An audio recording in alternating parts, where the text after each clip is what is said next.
مجھے 10 دنوں کی مہلت چاہیے، کعب بن اسد نے کہا۔ مجھے اپنے قبیلے کو تیار کرنا ہے۔ قریش اور بنو قریظہ کے درمیان معاہدہ ہو گیا۔ سعد بن عتیق معمولی قسم کا ایک جوان تھا جس کی مدینے میں کوئی حیثیت نہیں تھی۔ وہ خنجر اور تلواریں تیز کرنے کا کام کرتا تھا۔ اس میں یہ خوبی تھی کہ خدا نے اسے آواز پرسوز اور سریلی دی تھی اور وہ شہ سوار تھا۔ راتوں کو کسی محفل میں اس کی آواز سنائی دیتی تھی تو لوگ باہر آ کر اس کا گانا سنا کرتے تھے۔ کبھی رات کو وہ شہر سے باہر چلا جاتا اور اپنی ترنگ میں گایا کرتا تھا۔ اس نے اسلام قبول کر لیا تھا۔ ایک رات وہ پرسوز لے میں شہر سے دور کہیں گا رہا تھا کہ ایک بڑی خوبصورت اور جوان لڑکی اس کے سامنے یوں آن کھڑی ہوئی جیسے کوئی جن یا چڑیل انسان کے حسین روپ میں آ گئی ہو۔ سعد گھبرا کر خاموش ہو گیا۔ اس آواز سے مجھے محروم نہ کر جو مجھے گھر سے نکال لائی ہے، لڑکی نے کہا۔ مجھے دیکھ کے تو خاموش ہو گیا ہے تو میں دور چلی جاتی ہوں۔ اپنے نغمے کا خون نہ کر، تیری آواز میں ایسا سوز ہے جیسے تو کسی کے فراق میں نغمہ سرا ہے۔ کون ہے تو؟ سعد نے کہا۔ اگر تو جنات میں سے ہے تو بتا دے۔ لڑکی کی جل ترنگ جیسی ہنسی سنائی دی۔ صحرا کی شفاف چاندنی میں اس کی آنکھیں ہیروں کی طرح چمک رہی تھیں۔ میں بنو قریظہ کی ایک یہودی کی بیٹی ہوں اور میں مسلمان ہوں۔ مذہب کو درمیان میں نہ لا، یہودن نے کہا۔ نغموں کا کوئی مذہب نہیں ہوتا۔ میں تیرے لیے نہیں، تیرے نغمے اور تیری آواز کے لیے آئی ہوں۔ سعد دوبارہ اپنی دھن میں گنگنانے لگا۔ ایک روز یہودن نے اسے کہا کہ سعد قبول کرے تو وہ اس کے پاس آ جائے گی اور اسلام قبول کر لے گی۔ 2-3 روز ہی گزرے تھے کہ مدینے کا محاصرہ آ گیا۔ سعد بن عتیق کا کام بڑھ گیا۔ اس کے پاس تلواریں، خنجر اور برچھیوں کی انیاں تیز کروانے والوں کا ہجوم رہنے لگا۔ وہ راتوں کو بھی کام کیا کرتا تھا۔ ایک روز یہ یہودن اپنے باپ کی تلوار اٹھائے اس کے پاس آئی۔ تلوار تیز کرانے کے بہانے آئی ہوں، یہودن نے کہا۔ آج ہی رات یہاں سے نکلو ورنہ ہم کبھی نہیں مل سکیں گے۔ کیا ہو گیا ہے؟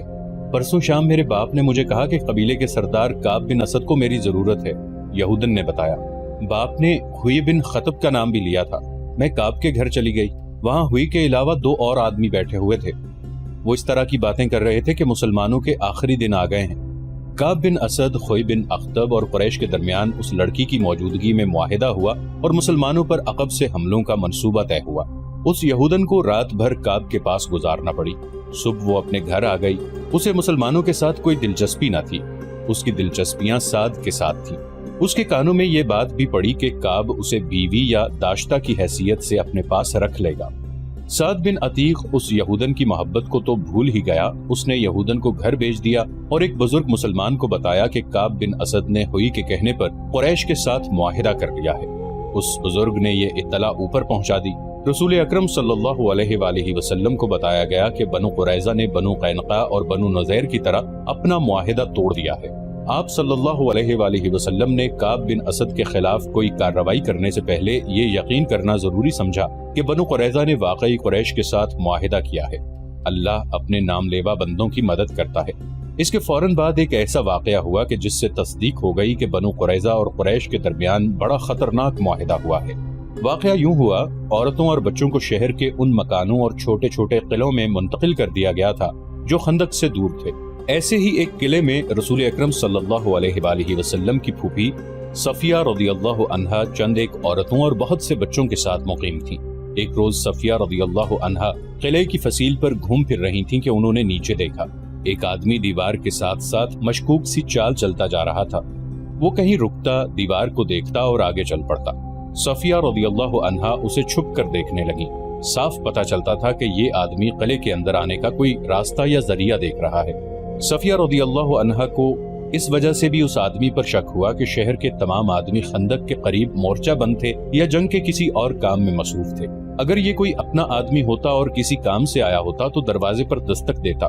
قلعے میں عورتوں اور بچوں کے ساتھ صرف ایک مرد تھا۔ یہ تھے عرب کے مشہور شاعر حسان رضی اللہ عنہ بن ثابت۔ صفیہ رضی اللہ عنہا نے حسان رضی اللہ عنہ سے کہا کہ نیچے ایک آدمی مشکوک انداز سے دیوار کے ساتھ ساتھ جا رہا ہے، مجھے شک ہے کہ وہ یہودی ہے۔ صفیہ رضی اللہ عنہا نے حسان رضی اللہ عنہ سے کہا، تم جانتے ہو حسان، بنو قریظہ نے دوستی کا معاہدہ توڑ دیا ہے۔ یہ شخص مجھے یہودیوں کا مخبر معلوم ہوتا ہے۔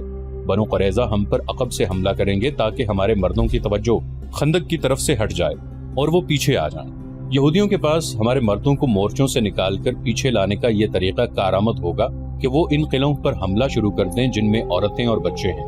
نیچے جاؤ حسان، اللہ تمہارا نگہبان ہو۔ اس شخص کو للکارو، اگر وہ واقعی یہودی ہوا تو اسے قتل کر دو، خیال رکھنا کہ اس کے ہاتھ میں برچی ہے اور اس کے چوغے کے اندر تلوار بھی ہوگی۔ اے عظیم خاتون، حسان رضی اللہ عنہ نے کہا، کیا آپ نہیں جانتی کہ میں بیمار ہوں؟ اگر مجھ میں ذرا سی طاقت بھی ہوتی تو اس وقت میدان جنگ میں ہوتا۔ مورخ ابن حشام اور ابن قتیبہ نے لکھا ہے کہ عرب کے عظیم شاعر کا یہ جواب سن کر رسول اکرم صلی اللہ علیہ وآلہ وسلم کی پھوپھی صفیہ رضی اللہ عنہا خود اس مشکوک آدمی کو پکڑنے یا مارنے کے لیے چل پڑی، لیکن یہ نہ دیکھا کہ ایک مسلح مرد کے مقابلے میں جاتے ہوئے ان کے ہاتھ میں کون سا ہتھیار ہے۔ وہ جلدی میں جو ہتھیار لے کر گئیں وہ برچی نہیں تھی، تلوار نہیں تھی، بلکہ ایک ڈنڈا تھا۔ صفیہ رضی اللہ عنہا دوڑتی ہوئی باہر نکلی اور اس مشکوک آدمی کے پیچھے جا رکیں جو دیوار کے ساتھ کھڑا اوپر دیکھ رہا تھا۔ کون ہے تو؟ صفیہ رضی اللہ عنہا نے اسے للکارا۔ مشکوک آدمی نے بدک کر پیچھے دیکھا۔ اگر وہ کسی غلط نیت سے نہ آیا ہوتا تو اس کا انداز کچھ اور ہوتا، مگر اس نے برچی تان دی۔ صفیہ رضی اللہ عنہا نے اس کا چہرہ دیکھا تو کوئی شک نہ رہا کہ وہ یہودی تھا اور وہ بنو قریظہ کا ہی ہو سکتا تھا۔ اسے یقین تھا کہ ایک عورت، وہ بھی ایک ڈنڈے سے مسلح، اس کا کچھ نہیں بگاڑ سکے گی۔ تجھ پر خدا کی لعنت، صفیہ رضی اللہ عنہا نے للکار کر کہا، کیا تو بنو قریظہ کا مخبر نہیں ہے؟ محمد صلی اللہ علیہ وآلہ وسلم کی پھوپھی، یہاں سے چلی جا۔ یہودی نے کہا، کیا تو میرے ہاتھوں مرنے آئی ہے؟ ہاں، میں بنو قریظہ کا آدمی ہوں۔ پھر تو یہاں سے زندہ نہیں جائے گا۔ یہودی نے قہقہا لگایا اور بڑھ کر برچی ماری۔ جس تیزی سے برچی آئی تھی اس سے زیادہ تیزی سے صفیہ رضی اللہ عنہا ایک طرف ہو گئی۔ یہودی کا بار خالی گیا تو وہ سنبھل نہ سکا۔ وہ آگے کو جھکا اور اپنے بڑھتے ہوئے قدموں کو روک نہ سکا۔ صفیہ رضی اللہ عنہا نے پوری طاقت سے اس کے سر پر ڈنڈا مارا۔ ایک عورت کے بازو میں خدا کا قہر آ گیا تھا۔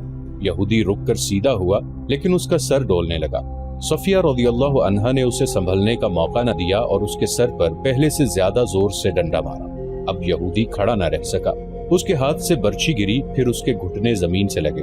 صفیہ رضی اللہ عنہا نے اس کے سر پر، جسے خون بہ بہ کر اس کے کپڑوں کو لال کر رہا تھا، ایک اور ڈنڈا مارا۔ وہ جب بے ہوش ہو کر لڑک گیا تو صفیہ رضی اللہ عنہا اس کے سر پر ہی ڈنڈے مارتی چلی گئیں، جیسے زہریلے ناگ کا سر کچل رہی ہوں۔ صفیہ رضی اللہ عنہا نے اس وقت ہاتھ روکا جب یہودی کی کھوپڑی کچلی گئی اور اس کا جسم بے حس ہو گیا۔ صفیہ رضی اللہ عنہا قلعے میں چلی گئیں۔ حسان، صفیہ رضی اللہ عنہا نے اپنے شاعر حسان سے کہا، میں وہ کام کر آئی ہوں جو تمہیں کرنا تھا۔ اب جاؤ اور اس یہودی کے ہتھیار اٹھا لاؤ اور اس کے کپڑوں کے اندر جو کچھ ہے وہ بھی لے آؤ۔ میں عورت ہوں، کسی مرد کے کپڑوں کے اندر ہاتھ ڈالنا ایک عورت کے لیے مناسب نہیں۔ چاہو تو یہ مال غنیمت تم لے سکتے ہو، مجھے اس کی ضرورت نہیں۔ حسان رضی اللہ عنہ نے شاعروں کی مسکراہٹ سے کہا، اللہ آپ کی عصمت و عفت کی حفاظت کرے، مال غنیمت کی ضرورت مجھے بھی نہیں ہے اور میں اپنے اندر اتنی توانائی محسوس نہیں کرتا کہ یہ کام سر انجام دے سکوں۔ مورخین لکھتے ہیں کہ یہ خبر رسول کریم صلی اللہ علیہ وآلہ وسلم تک پہنچی تو آپ صلی اللہ علیہ وآلہ وسلم کو پریشانی ہوئی۔ شہر میں خوراک کی کیفیت یہاں تک پہنچ گئی تھی کہ ہر فرد کو اس کی اصل ضرورت کی صرف 1/4 خوراک ملتی تھی۔ رسول کریم صلی اللہ علیہ وآلہ وسلم نے خدائے ذوالجلال سے مدد مانگی اور کوئی حکمت عملی سوچنے لگے۔ ادھر خندق کا محاذ سرگرم تھا۔ خالد کو اپنی اس بے وقت کی بے چینی اور بےتابی اچھی طرح یاد تھی۔ وہ خندق کے ساتھ ساتھ گھوڑا دوڑاتا اور کہیں سے خندق عبور کرنے کے طریقے سوچتا تھا۔ وہ مرد میدان تھا، لڑے بغیر واپس جانے کو اپنی توہین سمجھتا تھا، مگر وہاں لڑائی اس نوعیت کی ہو رہی تھی کہ قریش کے تیر انداز خاصی تعداد میں خندق کے اس مقام پر قریب آتے جہاں مسلمان مورچہ بند تھے۔ یہ سلا کی پہاڑی تھی۔ تیر انداز مسلمانوں پر تیر برساتے، مسلمان جوابی تیر اندازی کرتے۔ کبھی قریش کا کوئی تیر انداز جیش کسی اور جگہ سنتریوں پر تیر چلاتا، مگر مسلمانوں کا جیش فوراً پہنچ جاتا۔ رات کو مسلمان خندق پر سنتریوں کی تعداد میں اضافہ کر دیتے تھے اور قریش خندق سے دور پیچھے خیمہ گاہ میں چلے جاتے تھے۔ رسول کریم صلی اللہ علیہ وآلہ وسلم کو جہاں مدینے میں خوراک کی قلت کا جو قحط کی صورت اختیار کرتی جا رہی تھی احساس تھا، وہاں آپ صلی اللہ علیہ وآلہ وسلم کو یہ بھی معلوم تھا کہ قریش کا لشکر بھی نیم فاقہ کشی پر آ گیا ہے۔ یہ وہ کیفیت ہوتی ہے جو انسانوں کو ایک دوسرے کی شرائط ماننے پر اور معاہدوں اور سمجھوتوں پر مجبور کر دیتی ہے۔ کسی بھی تاریخ میں اس شخص کا نام نہیں لکھا جسے رسول کریم صلی اللہ علیہ وآلہ وسلم نے خفیہ طریقے سے قریش کے اتحادی غطفان کے سالار عینیہ کے پاس اس مقصد کے لیے بھیجا کہ اسے قریش کی دوستی ترک کرنے پر آمادہ کرے۔ اسے یہ نہیں کہا گیا تھا کہ وہ مسلمانوں کے ساتھ مل جائے، رسول کریم صلی اللہ علیہ وآلہ وسلم کا مقصد صرف یہ تھا کہ غطفان اور عینیہ رضامند ہو جائیں اور اپنے قبیلے کو واپس لے جائیں تو قریش کا لشکر 2000 نفری کی فوج سے محروم ہو جائے گا۔ یہ توقع بھی کی جا سکتی تھی کہ دوسرے قبائل بھی غطفان کی تقلید میں قریش کے لشکر سے نکل جائیں۔ کیا محمد ہمیں زبانی معاہدے کی دعوت دے رہا ہے؟ سالار عینیہ نے رسول خدا صلی اللہ علیہ وآلہ وسلم کے ایلچی سے کہا، ہم نے یہاں تک آنے کا جو خرچ برداشت کیا ہے وہ کون دے گا؟ ہم دیں گے۔ رسول خدا صلی اللہ علیہ وآلہ وسلم کے ایلچی نے کہا، نبی کریم صلی اللہ علیہ وآلہ وسلم نے فرمایا ہے کہ تم لوگ اپنے قبیلے کو واپس لے جاؤ تو اس سال مدینے میں کھجور کی جتنی پیداوار ہوگی اس کا تیسرا حصہ تم لے جانا، خود مدینے آ جانا، پوری پیداوار دیکھ لینا اور اپنا حصہ اپنے ہاتھوں الگ کر کے لے جانا۔ سالار عینیہ میدان جنگ میں لڑنے اور لڑانے والوں کی قیادت کرنے والا جنگجو تھا، لیکن غیر جنگی مسائل اور امور کو بہت کم سمجھتا تھا۔ مورخ ابن قتیبہ نے لکھا ہے کہ اس واقعے کے کچھ ہی عرصے بعد رسول اللہ صلی اللہ علیہ وآلہ وسلم نے اسے مستعد احمق کا خطاب دیا تھا۔ وہ بڑے طاقتور جسم والا اور جسمانی لحاظ سے پھرتیلا اور مستعد رہنے والا آدمی تھا۔ اس نے اپنے سردار غطفان سے بات کی، خدا کی قسم محمد نے ہمیں کمزور سمجھ کر یہ پیغام بھیجا ہے۔ غطفان نے کہا، اس کے ایلچی سے پوچھو کہ مدینے کے اندر لوگوں کو بھوک کا سامنا نہیں، ہم انہیں بھوک سے نڈال کر کے ماریں گے۔ کیا تم دیکھ نہیں رہے کہ ہمارا اپنا لشکر بھوک سے نڈال ہو رہا ہے؟ سالار عینیہ نے کہا، مدینے والے اپنے گھروں میں بیٹھے، ہم اپنے گھر سے بہت دور آ گئے ہیں۔ کیا لشکر میں تم بے اطمینانی نہیں دیکھ رہے؟ کیا تم نے دیکھا نہیں کہ ہماری کمانوں سے نکلے ہوئے تیر اب اتنی دور نہیں جاتے جتنی دور اس وقت جاتے تھے جب تیر اندازوں کو پیٹ بھر کر کھانا ملتا تھا؟ ان کے بازوؤں میں کمانے کھینچنے کی طاقت نہیں رہی۔ کیا اس کا فیصلہ تم کرو گے کہ ہمیں محمد کو کیا جواب دینا چاہیے؟ غطفان نے پوچھا، یا میں فیصلہ کروں گا جو قبیلے کا سردار ہوں؟ خدا کی قسم میدان جنگ میں جو فیصلہ میں کر سکتا ہوں وہ تم نہیں کر سکتے۔ سالار عینیہ نے کہا، اور میدان جنگ سے باہر جو فیصلہ تم کر سکتے ہو وہ فیصلہ میری عقل نہیں کر سکتی۔ میری عقل تلوار کے ساتھ چلتی ہے، مگر یہاں میری فوج کی تلواریں اور برچیاں اور ہمارے تیر مایوس ہو گئے ہیں، ہم خندق کے پار نہیں جا سکتے، ہمیں محمد کی بات مان لینی چاہیے۔ اور انہوں نے رسول کریم صلی اللہ علیہ وآلہ وسلم کی بات مان لی۔ ایلچی امید افزا جواب لے کر آ گیا۔ اسے قریش کا کوئی آدمی نہیں دیکھ سکا تھا کیونکہ غطفان کی فوج محاصرے کے کسی اور مقام پر تھی۔ اللہ کے رسول صلی اللہ علیہ وآلہ وسلم کے خلاف کون بول سکتا تھا؟ مگر آپ صلی اللہ علیہ وآلہ وسلم نے اسلام کی تعلیمات کے عین مطابق اپنے سرکردہ ساتھیوں کو بلایا اور انہیں موقع دیا کہ کسی کو آپ صلی اللہ علیہ وآلہ وسلم کے فیصلے سے اختلاف ہے تو وہ بولے۔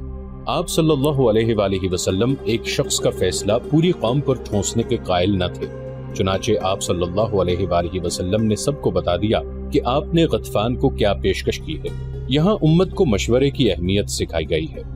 نہیں، چند پرجوش آوازیں اٹھی، ہماری تلواریں جن کے خون کی پیاسی ہیں، خدا کی قسم ہم انہیں اپنی زمین کی پیداوار کا ایک دانہ بھی نہیں دیں گے۔ جنگ تو ہوئی نہیں، ہم لڑے بغیر کیوں ظاہر کریں کہ ہم لڑ نہیں سکتے؟ اس کی تائید میں کچھ آوازیں اٹھی۔ ایسی دلیلیں دی گئیں جنہیں رسول اللہ صلی اللہ علیہ وآلہ وسلم نے اس لیے قبول فرما لیا کہ یہ اکثریت کی آواز تھی۔ آپ صلی اللہ علیہ وآلہ وسلم نے اپنے ایلچی کو دوبارہ غطفان اور عینیہ کے پاس نہ بھیجا، لیکن آپ صلی اللہ علیہ وآلہ وسلم نے سب پر واضح کر دیا کہ تدبر اور حکمت عملی کے بغیر محاصرہ نہیں توڑا جا سکے گا۔ خدا حق پرستوں کے ساتھ تھا۔ رسول کریم صلی اللہ علیہ وآلہ وسلم نے اپنے اللہ سے مدد مانگی جو ایک انسان کے روپ میں آپ صلی اللہ علیہ وآلہ وسلم کے سامنے آ گئی۔ یہ تھے نعیم رضی اللہ عنہ بن مسعود۔ ان کا تعلق غطفان کے قبیلے کے ساتھ تھا۔ نعیم رضی اللہ عنہ سرکردہ شخصیت تھے، خدا نے انہیں غیر معمولی دماغ عطا کیا تھا۔ 3 اہم قبیلوں قریش، غطفان اور بنو قریظہ پر ان کا اثر و رسوخ تھا۔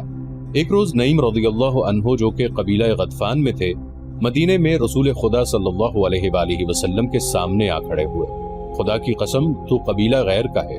رسول اللہ صلی اللہ علیہ وآلہ وسلم نے فرمایا، تو ہم میں سے نہیں، تو یہاں کیسے آ گیا؟ میں آپ میں سے ہوں۔ نعیم رضی اللہ عنہ نے کہا، مدینے میں گواہ موجود ہیں، میں نے درپردہ اسلام قبول کر لیا تھا، اپنے قبیلے کے ساتھ اسی مقصد کے لیے آیا تھا کہ آپ صلی اللہ علیہ وآلہ وسلم کے حضور حاضر ہو جاؤں، مگر موقع نہ ملا۔